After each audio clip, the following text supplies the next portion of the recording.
si je commence à douter de la capacité d'aimer de l'autre, de mon conjoint, de mon frère, de n'importe qui, je ne le vois plus alors vraiment comme une personne. Et si on ne voit plus l'autre comme une personne, on va avoir tendance à le voir comme un objet. Le propre d'un objet, c'est qu'on peut s'en emparer, on peut le posséder. Une personne, on ne peut jamais la posséder, puisqu'elle nous dépasse toujours. Un objet, on peut le prendre. Donc j'ai représenté ici la main d'un homme qui attrape une femme, puis j'ai représenté la queue de cheval de la femme un peu comme une flamme d'un briquet. Voilà, pour montrer qu'une des grosses déviances, une des grosses blessures de l'amour qu'on vit tous, c'est ce désir de posséder l'autre pour soi. Et je crois que c'est vraiment ça que Dieu veut venir guérir, parce qu'il veut nous restaurer, et il veut restaurer en nous la liberté. Et aussi la liberté d'accueillir l'autre tel qu'il est, en lui laissant toute sa place.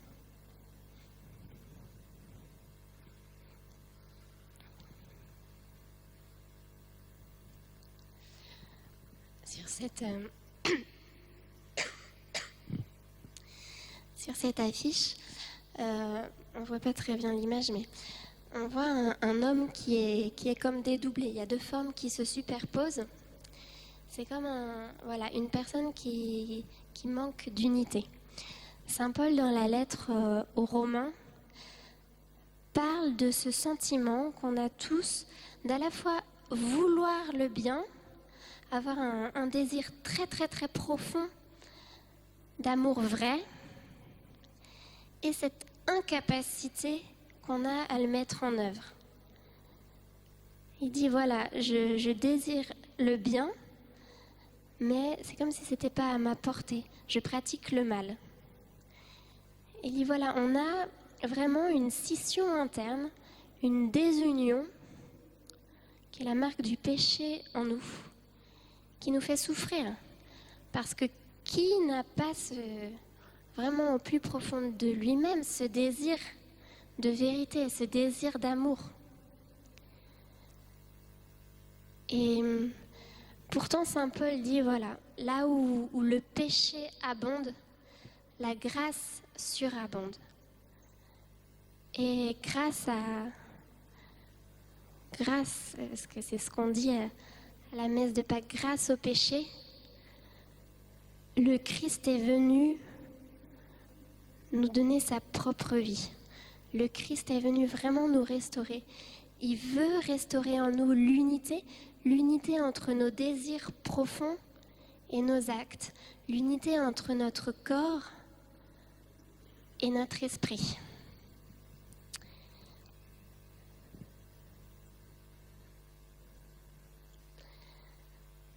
Sur cette affiche, j'ai représenté un peu avec peut-être mes rêves d'adolescente, comment j'imaginais la fin du monde.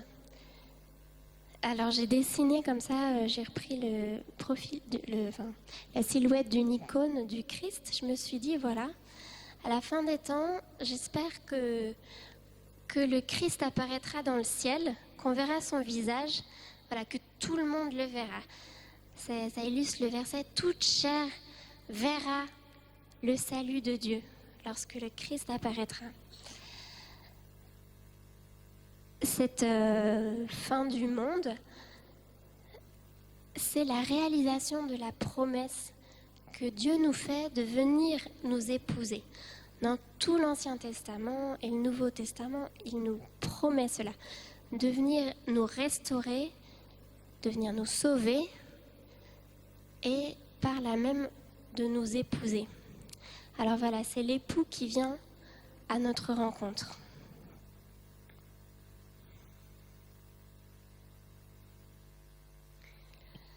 Je vous ai parlé de l'Ancien Testament et des prophètes.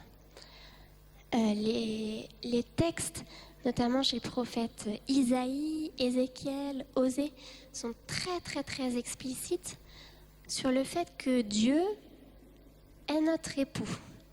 Isaïe dit, ça ne peut pas être plus clair, Israël, ton Dieu, c'est ton époux. Ton Créateur, c'est ton époux.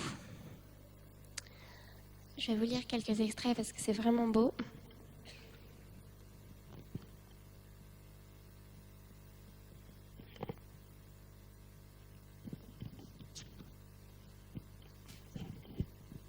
Il dit à Israël, je vais t'unir à moi.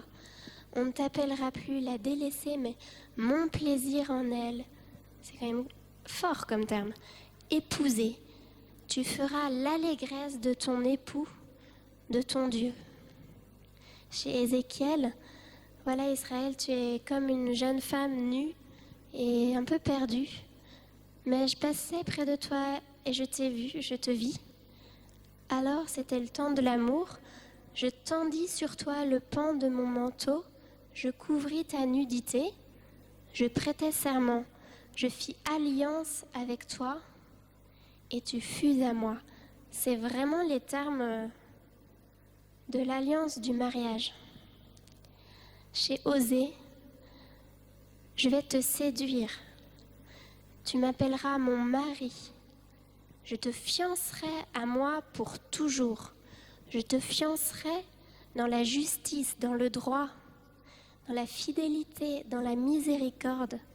Je te fiancerai à moi dans la sincérité et tu connaîtras ton Dieu. Voilà, j'ai représenté sur cette affiche comme le visage de Dieu qui se penche vers la terre, vers une forme d'oreille. Et ça reprend aussi le Shema Israël, le commandement le plus important pour les Juifs, qui veut dire écoute Israël, écoute les promesses que Dieu te fait, écoute ce que Dieu a à te dire par les prophètes. Et cette promesse, Dieu l'a exaucée bien sûr.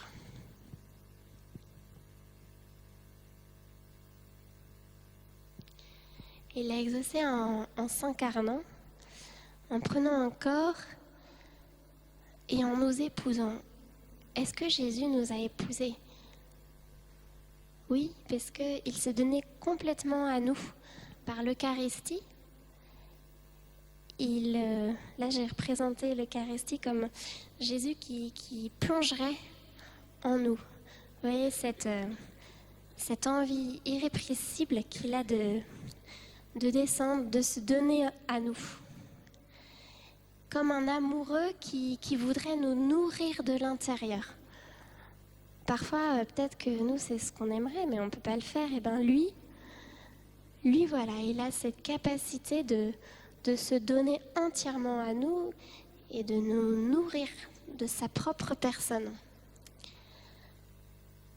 Il s'est donné à nous dans l'Eucharistie, dans son corps et dans son esprit, parce qu'on ne peut pas dissocier les deux, et sur la croix. Et c'est comme ça qu'il nous a épousés. Après, c'est à nous de l'accepter, de l'accueillir et d'accepter cette alliance et ce mariage que Jésus nous propose. Saint Paul, dans la lettre aux Éphésiens, il compare l'amour de l'homme et de la femme dans le mariage avec l'amour du Christ pour son Église et de l'Église pour le Christ. Voilà, il dit qu'on doit s'aimer, que le mari doit aimer sa femme comme le Christ a aimé l'Église, il s'est livré pour elle. Il s'est livré et il s'est donné à manger, quoi. Il s'est donné complètement. Et voilà, pour des époux chrétiens, vivre des sacrements, vivre de l'Eucharistie, c'est quelque chose qui est évidemment un énorme soutien pour la vie de couple.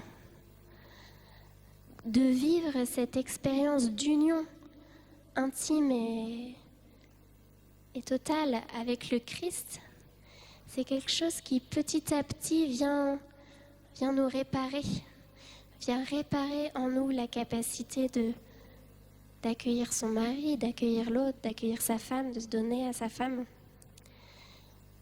Et voilà, Jésus, par les sacrements, nous donne vraiment les clés pour nous restaurer petit à petit.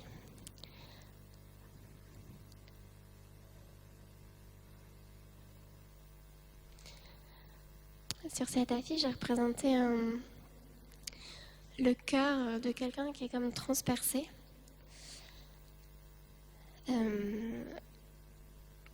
Évidemment, voilà, en écoutant tout ça, vous aurez sûrement l'objection de dire bah oui, mais certes, le mariage, l'amour, c'est une voie royale pour vivre comme Dieu aime.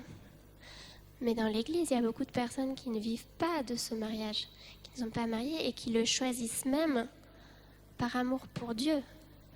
C'est le cas, par exemple, des religieux. Et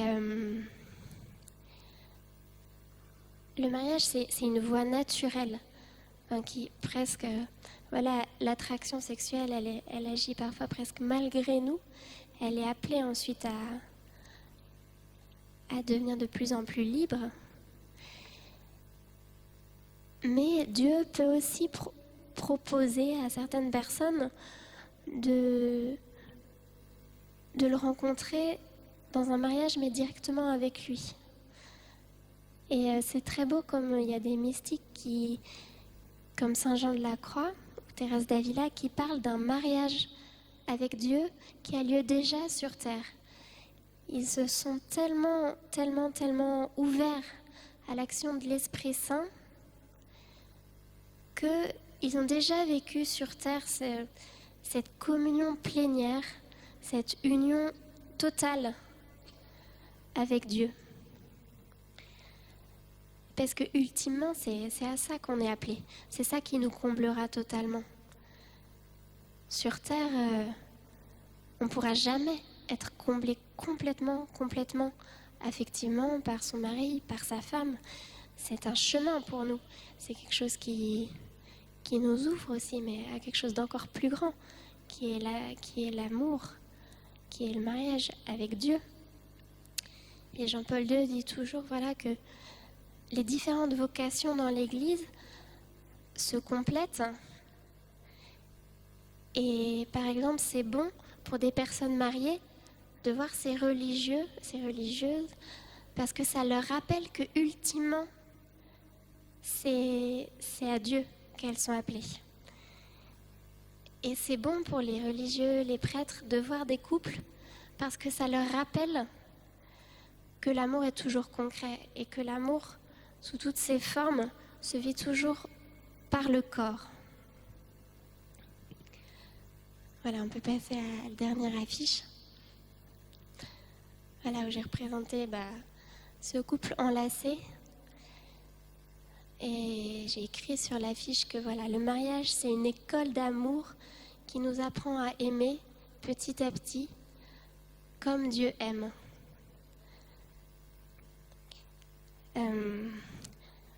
Vous pourrez, si vous voulez, creuser beaucoup plus ce sujet. Et on peut vraiment prier. Voilà, Seigneur, apprends-nous. Merci pour notre corps. Merci pour ce cadeau que tu nous fais. Merci pour cette capacité que tu nous donnes à aimer. Merci pour cette responsabilité. Merci parce que tu nous fais don de ta personne. Apprends-nous aussi à nous donner pleinement. Amen.